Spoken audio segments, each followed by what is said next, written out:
Recommendations को आगे लेके चले, क्योंकि अगर ये बाग है, इस बाग में उगने वाले जो फूल हैं और जो आपके बच्चों की शक्ल में अल्हम्दुलिल्लाह अगर वो ग्रो करेंगे तो एक फलदार दरख्त बनेगा, और जो फलदार दरख्त बनेगा उसके अंदर जो फल मिलेंगे वो पूरा इलाका, पूरा माशरा उसको खाता है और उससे इस्तेफादे हासिल करता है। तो इस फितने के दौर में, इस परेशानी के दौर में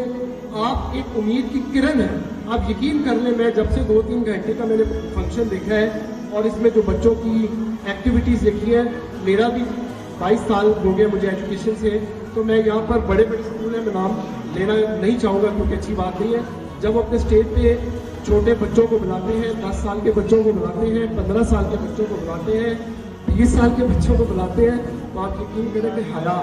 यकीन करें। और कितनी खुशकिस्मती है कि जब आप आगाज़ करें तो बिस्मिल्लाह से करें, जब इख्तिताम करें तो अल्हम्दुलिल्लाह से करें, क्योंकि मुसलमान का दो ही शेवा है, या वो शुक्र पे शुक्र करता है या परेशानी पे वो सब्र करता है। तो आप यकीन करें कि ऐसे बड़े बड़े स्कूल जो नामवर हैं, जो कहते हैं कि जी we are the specialist in education, we are the specialist in all the things that, मतलब हम अखलाकियात में मतलब एक्सपर्ट्स हैं, मगर जब उनके स्टेज के ऊपर चीज़ें आती हैं और सामने औलाद के सामने बैठे वालिदैन बैठे होते हैं, आप यकीन करें कि हम इस चीज़ को कैसे गवारा करें। इसी वजह से माशरे की बिगाड़ है। मैं इसके लिए ख़ुसूसी दुआ करता हूँ।